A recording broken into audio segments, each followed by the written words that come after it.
I would like to invite Bas to come up and begin his presentation. Thank you. Most of all, thank you for coming here at the end of a busy day. I just know that you also sort of like already think a little bit about being home. When you are with your family and your friends and you talk with, your kids or your father, your mother, and you talk about all things that are going great in this world. Sometimes you read the news and then you see all those horrible things that are happening in the world. You read about an accident in a mine in Peru, 200 dead. You read about an oil spill. You hear about the elephant getting extinct or the tiger disappear. All kinds of horror stories about pollution, and you talk about it, then of course you're appalled. You say, well, this is, and you're really, as a human being, you think, hey, in what kind of world are we living?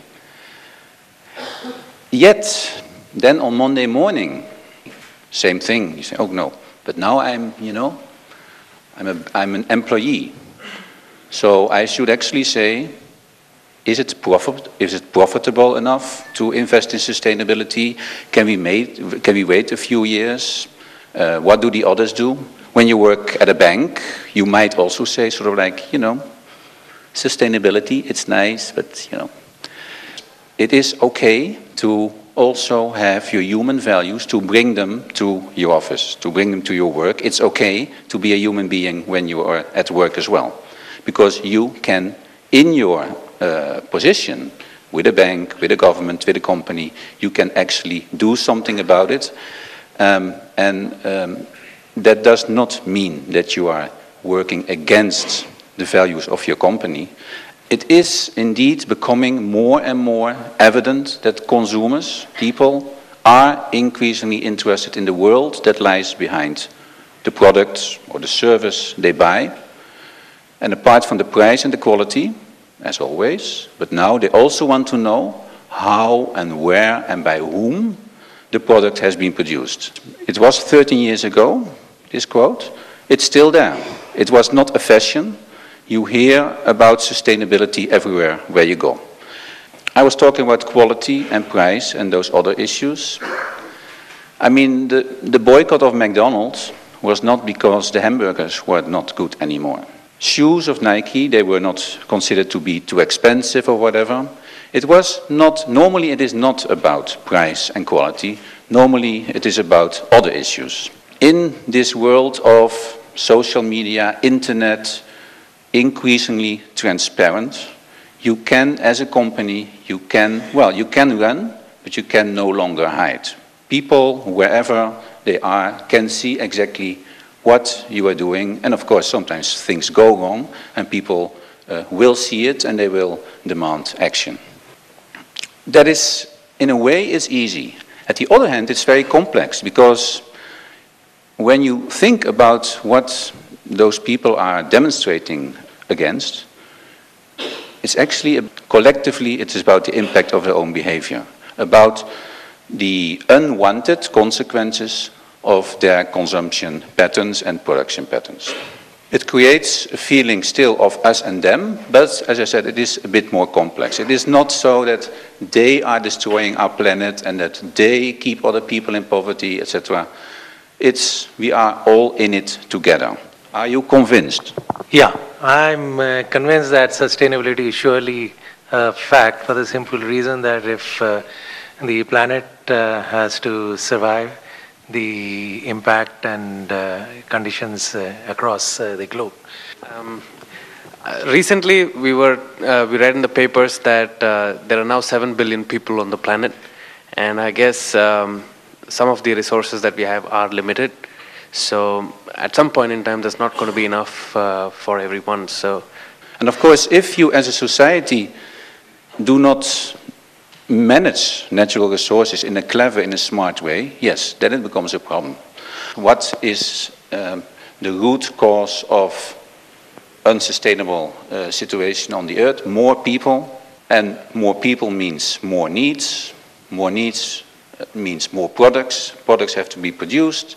And how are products produced? using resources. But resources are getting scarce. Maybe not always physical, but sometimes you have resources that, for instance, critical metals, that are maybe not in quantity are very scarce, but they are in difficult countries, so that there can be a political risk when a country would stop the supplies. Prices, of course, I mean, resource scarcity leads to volatile prices, and that's not good for business, that's not good for investments. You want to know a little bit about what resource prices are doing. Obviously, environmental and health challenges, I mean, you have to mine deeper and deeper, and with all its environmental impacts, with social impacts, health challenges. So take it for granted, it's a fact that resources are getting scarce.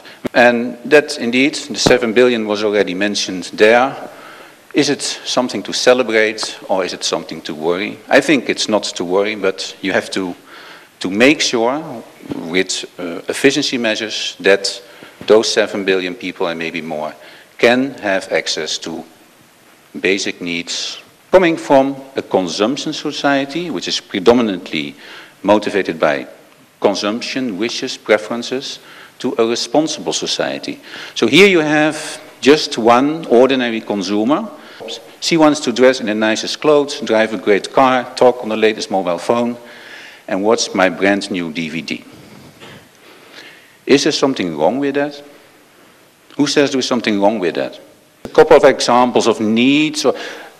I mean, I talk about needs, you can also say, of course, greed. I mean, the famous quote of Gandhi, who said, the world has enough to meet everybody's needs, but not to meet everybody's greed. That's a concept. I don't know, maybe when the mobile phone had been invented in Gandhi's time, I think he would say that's a greed. But now, I mean, it's changing the concept. I would say mobile phone is close to a need. I agree with that fact that you should have a limits to your needs, and anything in excess will actually be a greed. So, okay. So everything in excess is a greed. So now let's go to the left side of the picture. Actually, this is also true, I think. I mean, if I would ask you, do you like to end poverty, stop violence and racism?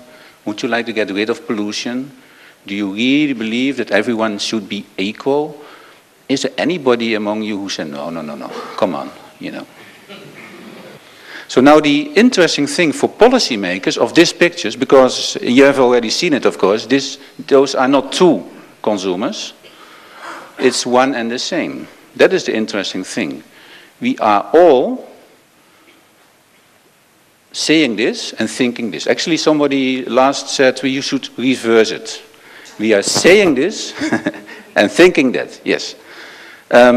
So what this picture says is to have all those products is not a sin, you know. We are not guilty of wanting, I mean, in moderate quantities, right? Wanting to have what those products give to us, the quality of life that those products give to us.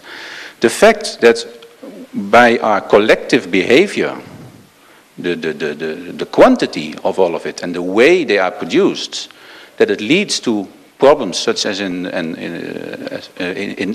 little cloud. I mean, are we to blame for that, we as consumers?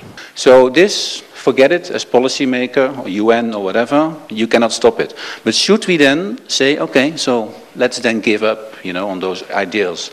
Let's have those ideals in declarations and summit statements, but that's it.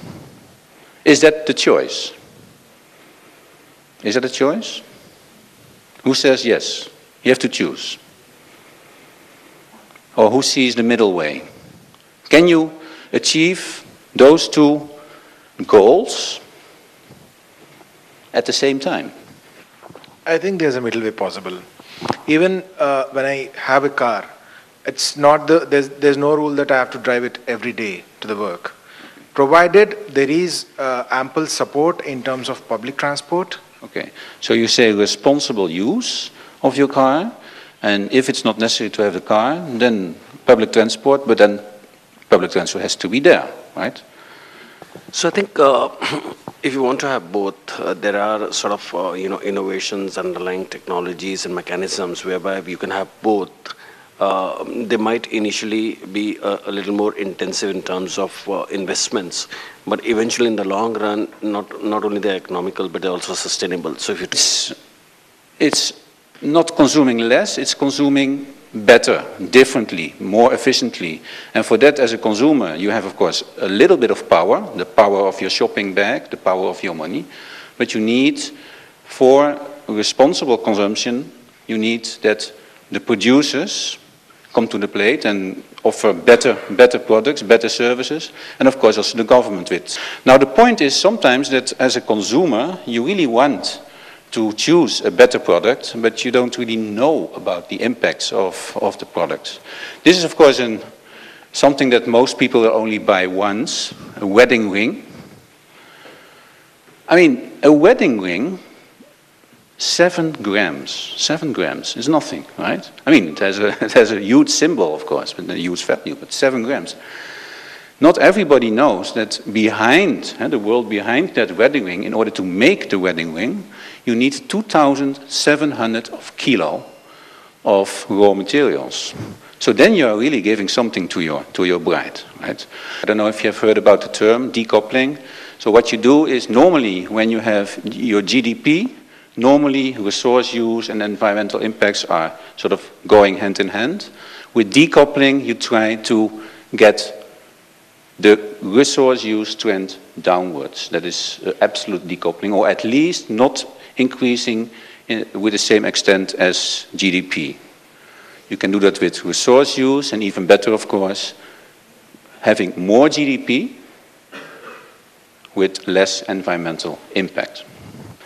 For the hardware for consumption behavior and the software. Hardware, the gentleman over there already said it, hardware is the products, the infrastructure. Of course, governments have to make their regulations, taxes, awareness, information campaigns, etc. It's up to business to produce those better products and services and produce better information. And then the individuals can consume differently, do good every now and then, would be nice, and every once in a while just stop and maybe feel happy. I mean, everybody can do his bit. No, then 5 years ago I would stop here, but now with the social media, Facebook, Twitter, and etc., for an individual, wherever that individual is, it's now also possible to start a movement with a global impact. But, maybe I'm too small to make a difference. Why should I bother? Well, maybe you're not too small, because you are with many. It's a swing project in Bolivia. I mean, how did I contribute to that swing?